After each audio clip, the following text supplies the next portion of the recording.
mitos tentang si narsistik.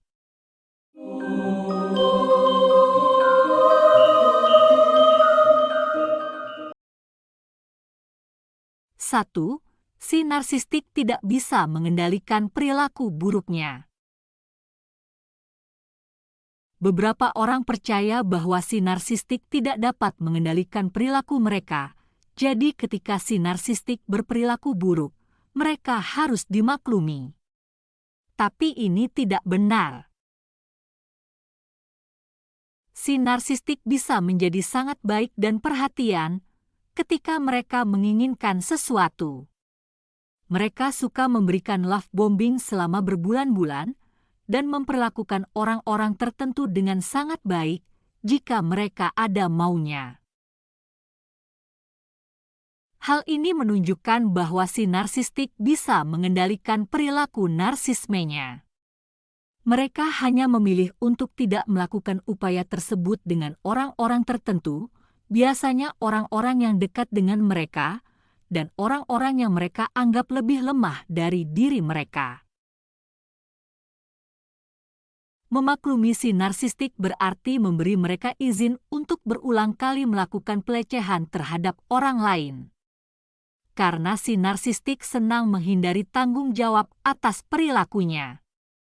Dan jika mereka bisa lolos dari suatu hukuman, maka mereka akan terus melakukan kejahatannya.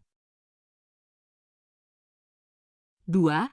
Si narsistik tidak pernah memiliki hubungan dengan si narsistik lain. Karena si narsistik adalah minoritas, maka dua orang narsistik relatif jarang menjalin hubungan. Tapi itu mungkin bisa terjadi.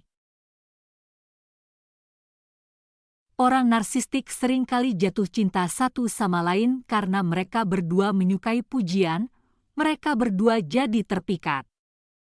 Hanya setelah periode bulan madu selesai barulah retakan mulai terlihat. Namun beberapa hubungan antar narsistik bertahan jika mereka berdua menginginkan sesuatu yang dimiliki satu sama lain. Misalnya ketika seorang narsistik lebih tua dan kaya, dan yang lainnya lebih muda dan bangkrut. Hubungan mereka bersifat transaksional. Dan jika keduanya ingin mendapatkan keuntungan, maka hubungan itu dapat berlanjut meski sangat berfluktuasi dan penuh drama. 3. Si narsistik adalah maniak seks. Meskipun beberapa orang narsistik adalah maniak seks, hal ini tidak selalu terjadi. Beberapa narsistik bahkan tidak peduli dengan seks. Biasanya orang narsistik malah takut akan keintiman, karena hal itu membuat mereka rentan. Dan mereka tidak ingin jatuh cinta pada seseorang, karena kekuatan mereka bisa hilang. Jadi, mereka malah menjadikan seks sebagai senjata. Mereka menggunakan seks untuk memikat seseorang agar jatuh cinta pada mereka. Mereka juga memakai seks sebagai alat kontrol. Namun seks itu sendiri tidak selalu penting bagi mereka. Mereka lebih mementingkan apa yang bisa mereka peroleh dari seks. Itu sebabnya sangat umum bagi si narsistik untuk menghindari hubungan seks dengan pasangannya. Karena dalam pikiran mereka hal itu tidak diperlukan, karena pasangan mereka toh sudah ditaklukkan. 4. Semua narsistik adalah tukang pamer. Sebagian orang narsistik suka pamer, tapi tidak semuanya. Beberapa orang narsistik adalah introvert. Mereka biasanya disebut sebagai narsistik terselubung. Atau terkadang si narsistik yang rentan. Si narsistik terselubung lebih sulit dikenali. Mereka lebih pendiam dan mungkin terlihat rentan. Namun bukan berarti mereka tidak egois, manipulatif, dan berbahaya bagi hidup Anda. Mereka lebih sering berperan sebagai korban untuk mendapatkan apa yang mereka inginkan. Taktik manipulasi mereka lebih halus. Dalam banyak hal, si narsistik terselubung lebih berbahaya daripada si narsistik terbuka. Karena mereka tidak terdeteksi selama bertahun-tahun, memungkinkan mereka untuk tinggal dalam kehidupan masyarakat lebih lama, sambil diam-diam membuat hidup orang lain seperti dalam neraka. Si narsistik terselubung seringkali membentuk tim pendukung yang merasa kasihan pada mereka. Dan mereka mengadu serta mempermainkan orang satu sama lain, membuatnya seolah-olah orang lainlah masalahnya, dan bukan mereka. 5. Semua narsistik terobsesi dengan penampilan mereka. Banyak orang narsistik yang terobsesi dengan penampilan mereka, namun tidak semuanya. Beberapa terobsesi dengan kecerdasan, dan mereka menghabiskan waktunya mencoba membuktikan bahwa mereka lebih pintar dari orang lain daripada fokus pada penampilan mereka. 6. Semua narsistik ingin menyakiti orang lain. Meskipun beberapa narsistik memang jahat, tidak semua narsistik sengaja jahat.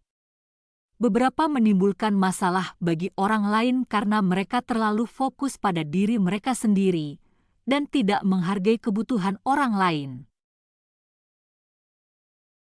Keegoisan ini dapat memberikan kesan bahwa mereka sengaja menyakiti orang lain. Itu bisa menjadi dampaknya, tapi itu tidak selalu menjadi niat mereka. Mereka sering terlalu mementingkan diri sendiri sehingga tidak menyadari ketika orang lain membutuhkan bantuan. Atau ketika tindakan mereka berdampak negatif terhadap orang lain, sebab mata mereka hanya tertuju pada hal yang mereka inginkan. 7. Semua narsistik selingkuh. Kurangnya empati, rasa berhak, dan sifat impulsif pada orang narsistik meningkatkan kemungkinan mereka berselingkuh. Tapi tidak semua narsistik selingkuh. Mereka senang dikagumi, dan bagi sebagian mereka, puja-puji dan kekaguman lebih penting daripada seks.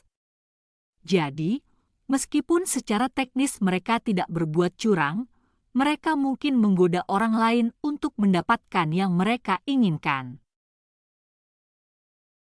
Ada perbedaan pendapat mengenai apakah ini termasuk perselingkuhan.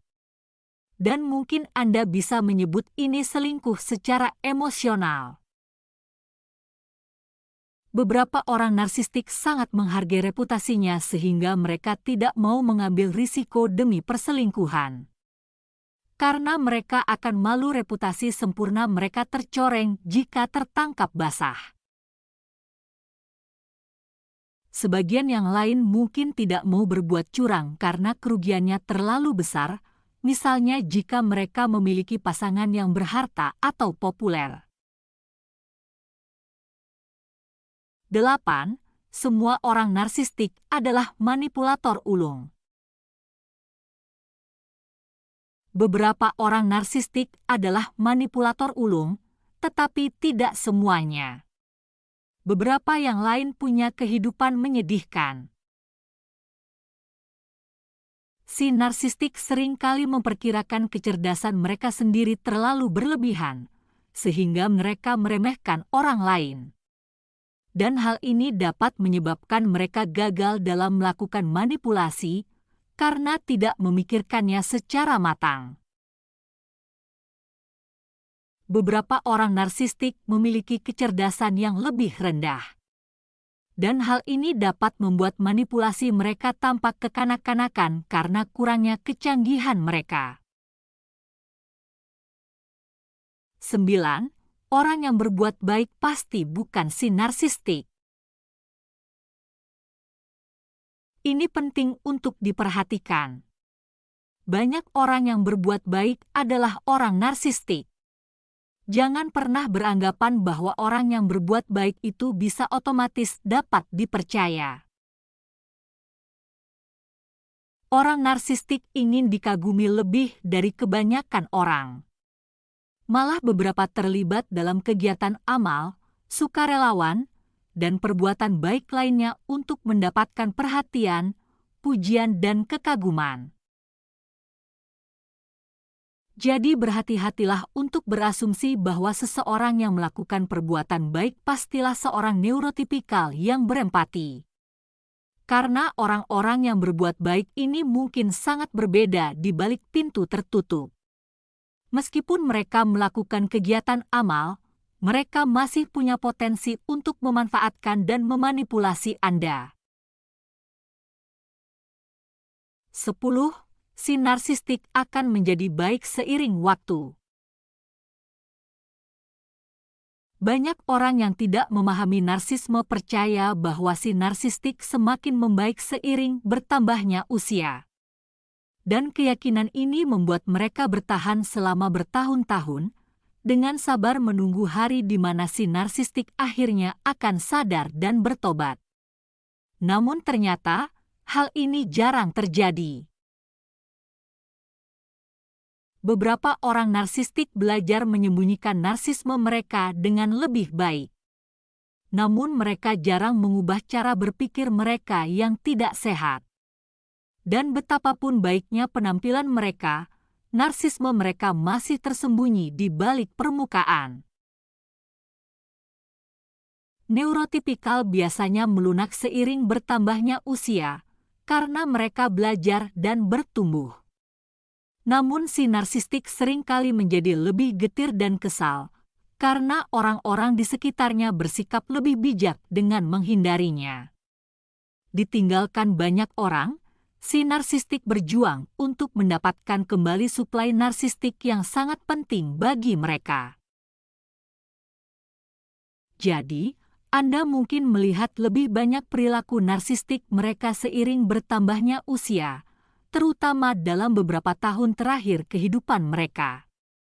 Orang sering mengira mereka semakin rewel karena menua, tapi sebenarnya mereka lebih menunjukkan sifat aslinya.